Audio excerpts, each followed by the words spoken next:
Welcome to our channel columns collection. आज की इस वीडियो में हम जावेद चौधरी साहब का जो कॉलम आपके सामने पेश करेंगे उसका उन्वान है ट्यूनस तमाम। हबीब अली बोरकीबा ट्यूनस के बानी हैं, वकील और सियासतदान थे। कायदे आज़म मोहम्मद अली जिन्ना और अतातुर्क के फ़ैन थे और पाकिस्तान की तश्कील के वक्त मिस्र में पनाह गुज़ीन थे। पाकिस्तान बना तो हबीब अली बोरकीबा ने कायदे आज़म को मुबारकबाद का टेलेक्स भिजवाया और इसके साथ ही ट्यूनस और पाकिस्तान के सफारती ताल्लुकात का आगाज़ हो गया। ट्यूनस पर इस वक्त फ्रांस का कब्जा था। बोरकीबा के साथी आज़ादी के लिए लड़ रहे थे। पाकिस्तान उस वक्त अक़वाम मुत्तहिदा के अहम तरीन बेंचों का अहम तरीन मेंबर था। सर ज़फ़रुल्लाह चौधरी वज़ीर ख़ारजा और पतरस बुखारी अक़वाम मुत्तहिदा में पाकिस्तान के मुस्तकिल मंदूब थे। ये दोनों ग़ुलाम कौमों के हमदर्द और आज़ादी के दाई थे। उन्होंने शुमाली अफ्रीका के लीडरों की मदद शुरू कर दी। बोरकीबा और इनके साथियों को पाकिस्तानी पासपोर्ट दिए और ये पाकिस्तानी डेस्क से जनरल असम्बली में तकरीरें करते रहे। ट्यूनस जब 1956 में आज़ाद हुआ और बोरकीबा सदर बने तो उन्होंने ट्यूनस शहर की 3 सड़कें मोहम्मद अली जिन्ना, सर ज़फ़रुल्लाह चौधरी और पतरस बुखारी से मंसूब कर दी। ये तीनों सड़कें आज भी पाकिस्तान के एहसानात की गवाह बनकर ट्यूनस सिटी में मौजूद हैं। ट्यूनस के लोग ये दावा भी करते हैं हबीब अली बोरकीबा जिला वतनी के दौर में चंद माह पाकिस्तान भी पनाह गुज़ीन रहे थे और हुकूमत पाकिस्तान ने इनकी भरपूर खिदमत की थी। लेकिन इन तवील और गहरे ताल्लुकात के बावजूद ट्यूनस और पाकिस्तान आज बहुत दूर हैं। सियाहत और तिजारत दोनों ना होने के बराबर हैं। हमारा ग्रुप ट्यूनस के विज़िट करने वाला पहला पाकिस्तानी सियाहती ग्रुप था, जबकि ट्यूनस से ताजिर और सयाह भी पाकिस्तान नहीं आते और ये इंतहाई काबिल अफसोस बात है। ट्यूनिसी माशरा बर्बर, अरब, यूरोपी और तुर्क रिवायात का खूबसूरत गुलदस्ता है। बर्बर यहाँ की कदीम बाशिंदे हैं, ये पैदाइशी वॉरियर हैं। इनकी रिवायात 10,000 साल पुरानी हैं। अरब यहाँ फातेह बनकर आए और ये 100 साल से यहाँ हैं। रोमन, फ्रेंच और स्पेनिश तारीख के मुख्तलिफ अदवार में ट्यूनिस को फतह करते रहे। ये इलाका आखिरी मरतबा 75 साल फ्रांस के कब्ज़े में रहा। ट्यूनिस ने 1956 में फ़्रांस से आज़ादी हासिल की। तुर्कों ने 16वीं सदी में खैरुद्दीन बारबरोसा की मदद से शुमाली अफ्रीका फ़तह किया और ये पहली जंग अज़ीम तक यहाँ काबिज़ रहे। चुनाचे ये माशरा मुख्तलिफ़ रिवायात, ज़बानों और रंगो नस्ल का मुरक्कब है। आपको लोगों के चेहरों और आवाज़ों में भी इन तमाम कौमों और ज़मानों की झलक मिलती है। दूसरा, ट्यूनिस दुनिया के उन चंद मुल्कों में शामिल है जिन्होंने अरबों, तुर्कों और यूरोपी अक़वाम से जंग के बगैर आज़ादी हासिल की और ये चीज़ इनकी अमन पसंद खसलत को ज़ाहिर करती है। ये आज भी अमन पसंद और शाइस्ता हैं। ये दूसरे लोगों को बिला वजह तंग नहीं करते। अरब मुल्कों और यूरोप के साथ बहुत अच्छे ताल्लुकात हैं। यूरोप के साथ फ्री ट्रेड एग्रीमेंट है, लिहाजा मुल्क में बेतहाशा यूरोपी कंपनियां काम करती हैं।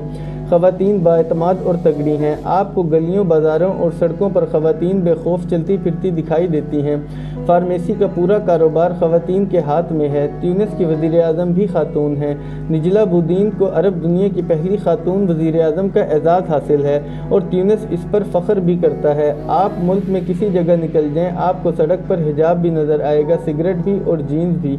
और ये तमाम ख़वातीन मर्दों के साथ एतमाद से चलती फिरती और गुफ्तगू करती दिखाई देंगी। यहूदियों का कदीम तरीन सिनागोग ट्यूनिस के जजीरे हरबा में है।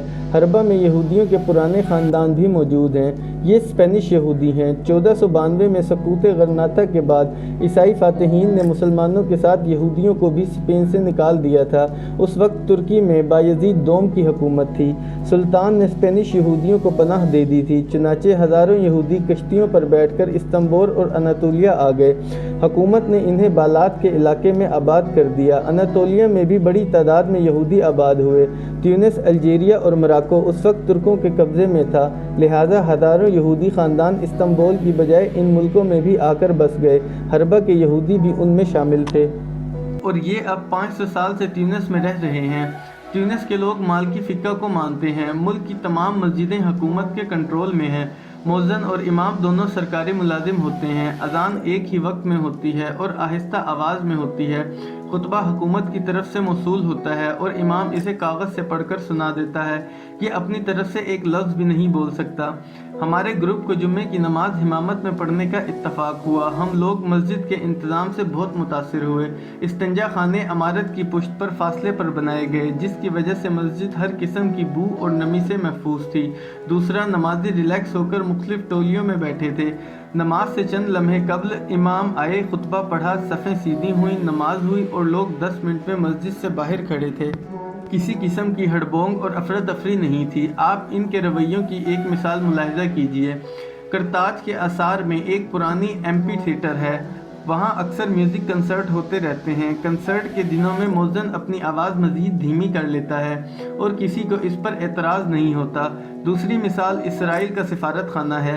ट्यूनिस में जब इसराइली सिफारत खाना खुला तो अरब दुनिया ने इस पर एतराज़ किया, लेकिन ट्यूनिसी अवाम इस पर खामोश रहे। मुल्क में किसी किस्म का एहतजाज नहीं हुआ। ये भी इनकी लिबरल सोच और दुनिया के साथ चलने की फ़िलासफ़ी की गम्माज़ है। PLO का हेडक्वार्टर 12 साल ट्यूनिस में रहा। इस दौर में मुल्क में हज़ारों फ़लस्तीनी ख़ानदान रहते थे और इसराइल ने ट्यूनिस पर हमला भी किया था। चुनाचे आप एक्सट्रीम देखिए, मुल्क में PLO का हेडक्वार्टर भी रहा और अरबों में सबसे पहले इसराइल से सिफारती ताल्लुकात भी ट्यूनिस ने इस्तवार किए। हमें इस मामले में भी ट्यूनिस से सीखना चाहिए। मेरा ज़ाती ख्याल है हमें भारत और इसराइल दोनों से सिफारती ताल्लुकात बेहतर रखने चाहिए। दुनिया बदल चुकी है, चुनाचे हमें भी अब बदल जाना चाहिए। हम अगर चलना चाहते हैं तो फिर हमें वक्त के साथ चलना चाहिए, वरना हम पीछे भी रह जाएंगे और 3 और 13 दोनों फहरिस्तों से भी निकल जाएंगे। हमने मुल्क के मुख्तलिफ हिस्सों में एक अजीब मंजर देखा। हर स्कूल और कॉलेज के बाहर तालिबे इल्म खड़े थे।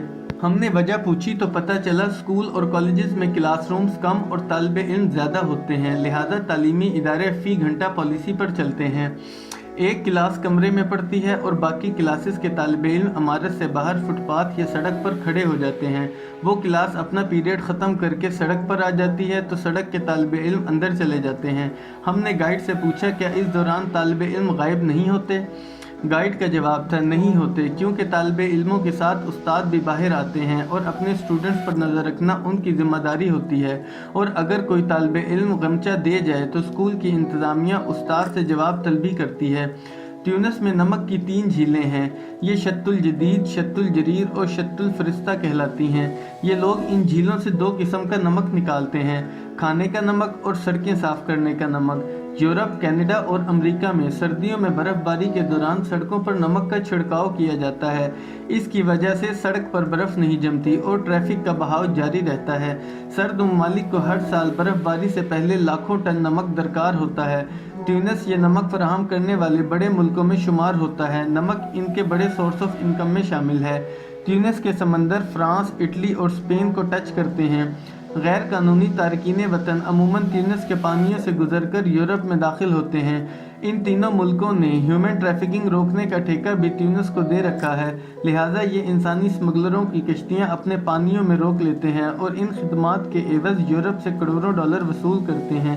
ये फ़ुटबॉल की शदाई हैं। फ़ुटबॉल मैच के दौरान पूरा मुल्क बंद हो जाता है और अगर इनकी टीम जीत जाए तो पूरा मुल्क बाहर निकल कर नाश्ता और गाता है और इस जश्न में मौलवी भी शामिल होते हैं। और ट्यूनिस की आखिरी चीज़ जिसने हमें हैरान भी किया और परेशान भी, ये लोग अपनी करेंसी मुल्क से बाहर नहीं जाने देते, लिहाजा एयरपोर्ट पर वापसी पर हमारे लोगों को इस ज़िमन में परेशानी का सामना करना पड़ा।